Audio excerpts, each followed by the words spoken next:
Well, it's Movember, day 28. Thought I'd put a little video up. I want to read today from The Gentle Path Through the 12 Steps by Dr. Patrick Carnes. I think Patrick Carnes deserves a Nobel Peace Prize for his works in the humanities fields. He's an addiction specialist. He originally started by naming and addressing and working out treatment programs for sex addiction. That was certainly not a popular thing to do. His story is there for others to read. I won't tell his story, but the resources he's created, from the first initial book, Out of the Shadows, to Don't Call It Love, to the resources and the training of therapists to use those resources through the Certified Sex Addiction Therapy training through his institute, the International Institute of Trauma and Addiction Professionals, ITAP. The whole recovery starter kit, the facing the shadow, out of the shadows, the shadow of the cross for Christian men for sex addiction, and then all of the authors and all of the people that have been inspired, that have come through and come under him. It's just that have either trained with him or cite Patrick as an inspiration themselves. Are the leaders in the sex addiction field now. Alexandra Katahakis, Robert Weiss, Vicky Tidwell-Palmer. And then the other great therapists that are out there right now: Dan Drake, Tim Stein. We're lucky. I've forgot people, of course, and of course Stephanie Carnes, who is Patrick's daughter and the president of ITAP, and it's amazing. So the idea today is to talk about one chapter I wanted to sort of focus on was working the program, because I'm a 12-stepper. I work with a lot of clients who are 12-steppers. My peers in recovery are 12-steppers. But if you're new to the program, what is it? What's working the program mean? So this is about Patrick's take on what do you got to do? What's working the program? Although new members of 12-step programs often hear about working the program, just what that means is often unclear. Each fellowship has its own definition. A bulimic worried about binging gets one response. An alcoholic who wants a drink gets a different one. Even in some kind of fellowship, such as AA or OA, that's Alcoholics Anonymous or Overeaters Anonymous, groups vary according to members' ages, experiences, and backgrounds. But some common elements exist that transcend the various fellowships. Going to 12-step meetings is the basic building block of recovery. Just about any meeting will help, although since meetings can differ in terms of format and group chemistry, everyone should attend several meetings to find the ones that meet their recovery needs. Usually a recovering person tries to attend 1 or 2 meetings a week, every week. Becoming involved with the life of those meetings provides a solid foundation of recovery. Making a step presentation in the meetings or taking on a group leadership position such as treasurer or group representative are good ways for new members to become involved in the process. The time will come when an established meeting that is grounded in the 12 traditions, which is also written about in this book, can restore the serenity that goes with belonging to a supportive fellowship. But for beginners as well as experienced members, having a primary group or 2 anchors them to the program. Much of working the program, however, goes on outside of the meeting. Most recovering people learn about the program from applying the program principles to their real-life problems. Members of the group become consultants and teachers as the new member talks about challenges of early recovery. Those relationships often last a long time, and even if they change, a recovery person learns how to get help from several sources and not face things alone. 12-step fellowships assist people with dependency problems in getting support and effective problem solving. Most groups also have a social life outside of meetings. Before or after meetings, people meet for coffee or food. Sometimes favorite restaurants become gathering spots. Some groups have regular breakfasts or lunches where people gather as sort of a second group meeting for extra support. Some groups have retreats together or intensify work on the program. Sorry, I'll read that again. Some groups have retreats together to intensify work on the program. While these are not part of the meeting, they can be essential to program life. To regard them as an option, which one does not have time, is to miss out on the important part of developing a program for oneself, building a support network. One major obstacle you may need to overcome as a new member is a reluctance to use the telephone. To feel comfortable only when talking about serious issues face to face limits your ability to use your consultants. Addicted people are not good at asking for help in general, and they will resist using the phone even at the most critical times. Thus, they stay in their isolation. Using the phone can become a habit. At first, it serves as a crisis hotline. As recovery progresses, it becomes a tool for maintaining and deepening intimacy. Some program veterans hold on to their phone phobias and still put together successful recoveries. They are rare, however. Many groups urge newcomers to get a phone list and make practice calls from the start. More recently, members are using email and social networks to share and get group support, although it's important to use these public sites with caution to preserve anonymity and privacy. A key figure in developing a program is your sponsor. The 12 steps, in many ways, are a demanding discipline. At whatever stage of recovery, early as well as advanced, new challenges emerge constantly in applying the steps. Recovering people select a sponsor, sometimes two, to serve as a principal guide and witness. In early recovery, contact with the sponsor is often daily and at times hourly. The sponsor does not have to be much more expert than you, but it is recommended that he or she has been clean and sober for at least 2 years if possible. Your sponsor is simply someone who agrees to be a sponsor, knows your whole story, holds you accountable for how you work the program, keeps the focus on how the steps apply to your life, remains honest with you, offers you support. Sometimes sponsorships evolves into friendships, but the sponsor's chief goal is to help you understand your story. Sponsors also enhance their own recoveries by helping you. 12-step fellowships exist to help people stop self-destructive behavior over which they are powerless. Central to stopping the behavior is defining sobriety. Sometimes that is difficult to do. What is a slip for a codependent or a compulsive eater? Does sobriety mean just abstinence from alcohol or other behavior to be avoided as well? Most recovering people find that their understanding of sobriety evolves over time and that it goes beyond just stopping self-destructive behavior. It also means embracing new behaviors.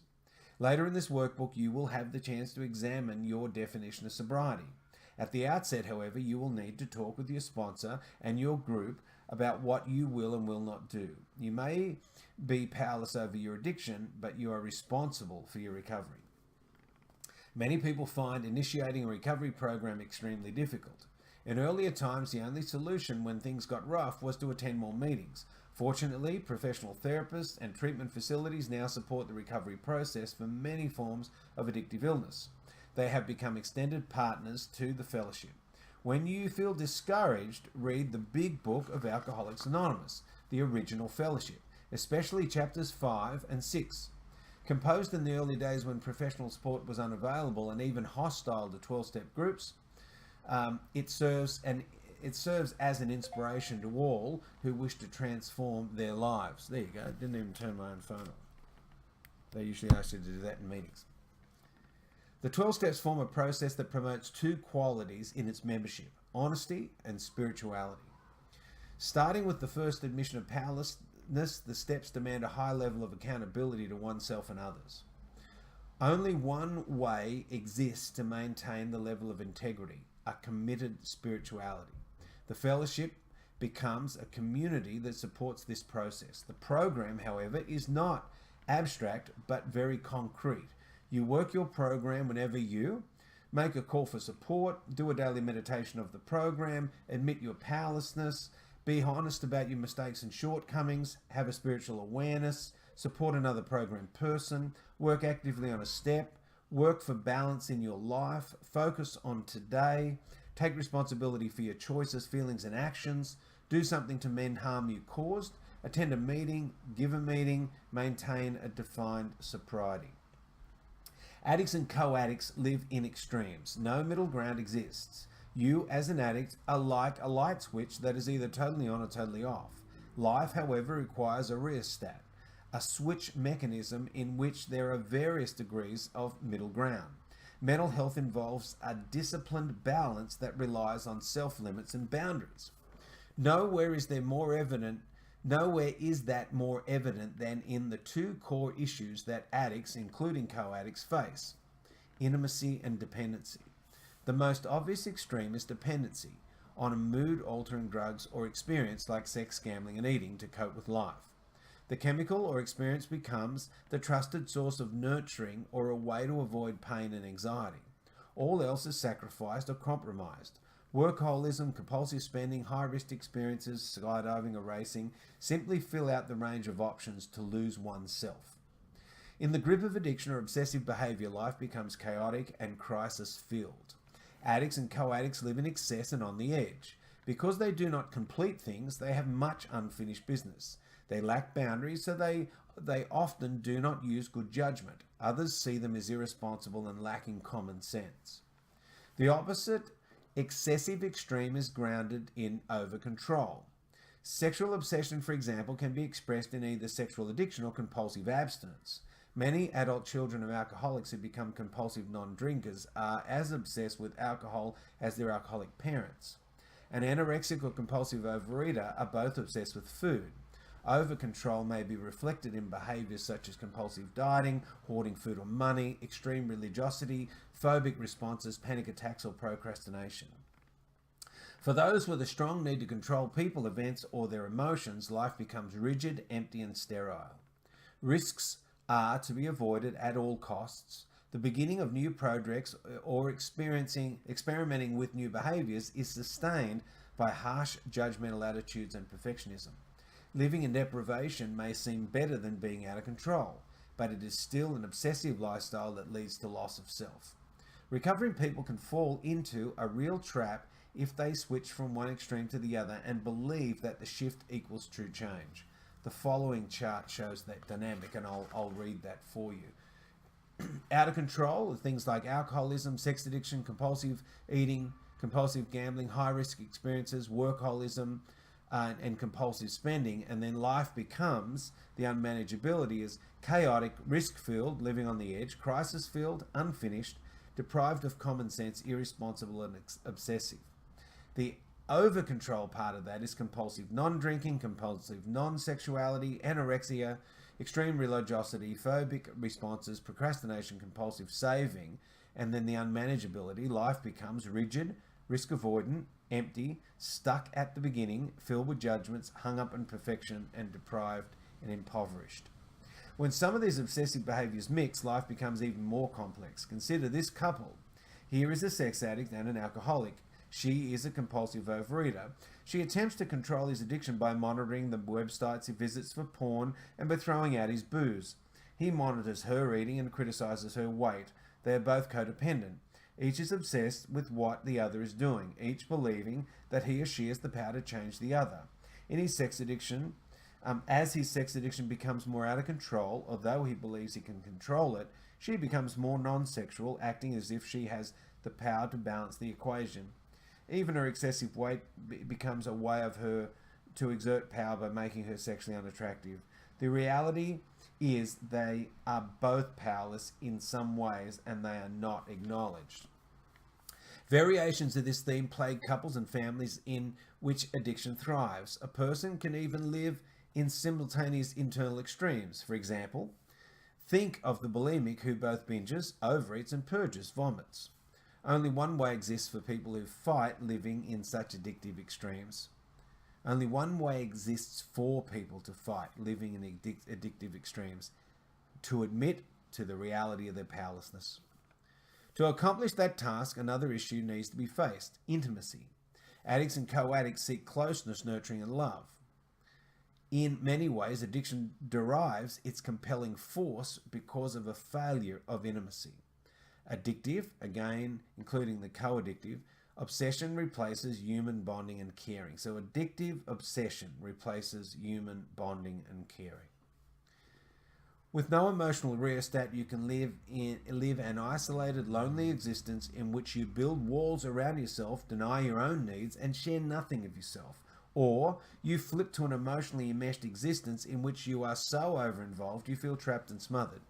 You concentrate on meeting the needs of another person and take responsibility for that person's behavior. No boundaries exist and consequently no privacy exists. Again, a pattern of living in the extreme emerges. So in the isolated self where deprivation, loneliness, lack of sharing, alienation, and rigid boundaries, When we're enmeshed, meeting others' needs is the priority, smothering, lack of privacy, feeling responsible for others, and no boundaries.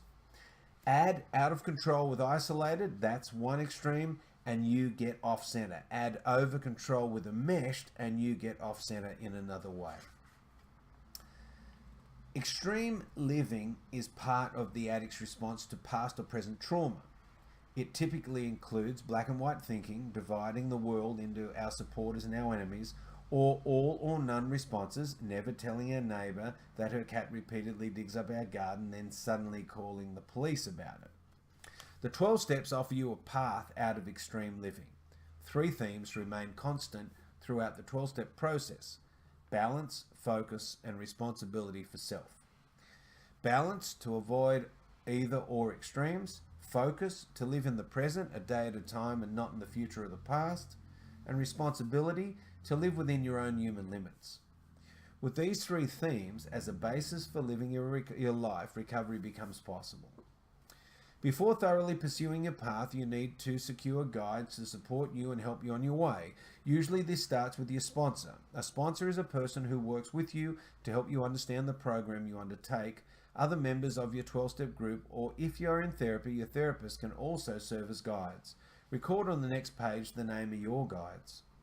In Appendix D, it includes a set of suggested readings to supplement the work you are doing and the guidance offered to you. A thoughtful approach on your part will enhance the workbook. Your guides will also make suggestions, especially around reading material appropriate to your program. In addition to the guides you have named above, you will receive the ongoing guidance of your higher power. As the Big Book observes on page 164, the essence of the 12-step work is aligning your life with a higher power, however you understand him. See to it that your relationship with him, and this is an excerpt from that book, see to it that your relationship with him is right, and great events will come to pass for you and countless others. This is a great fact for us. Abandon yourself to God as you understand God. Admit your faults to him and to your fellows. Clear away the wreckage of your past. Give freely of what you find and join us. We shall be with you in the fellowship of the Spirit, and you will surely meet some of us as you trudge the road to happy destiny. Trudge the road of happy destiny. Working the 12 steps requires honesty, energy, and courage. And at times, it also requires a lot of trudging through muck, your past, your emotions, and your relationships. Working the program is often a chore that requires solid, sustained effort. Put another way, we don't just experience the 12 steps, we work them. Repairing the wiring in your brain is a daily, concentrated, repetitive process. The results are real, measurable, and often remarkable. We trudge our way to sanity and serenity. But we do not trudge alone. When the going gets difficult or painful, reach out and ask your guides or your higher power for help. So that's from this book, A Gentle Path Through the 12 Steps by Patrick Carnes.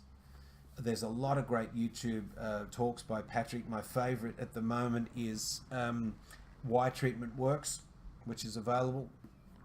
You can purchase this book online on Amazon. When he wrote this book, they really didn't think, the publishers really didn't think that, look, a workbook, people aren't going to buy a workbook, it's crazy. The publishing community really didn't know about the 12-step and recovery community. They didn't know that we would be hungry for this. And currently a couple of friends of mine have this book, and we talk about it, and my morning outreach calls are with people that are interested in this book, and like I said, I think Patrick Carnes, hopefully before his time on this earth passes, that he gets a Nobel Peace Prize for contributions to mental health, because he got death threats for talking about sex addiction. He's had the porn industry come after him. He's been ridiculed and mocked and put down because he's led with his own recovery. But this is my tribute and my help in the small little world I work in to make people aware of his work. This is a Movember campaign. My Movember, the ridiculous, is coming along well. Please remember today, be gentle with your heart. Reach out for support. And I look forward to staying in contact with you and presenting more things that I love. Okay, bye-bye for now.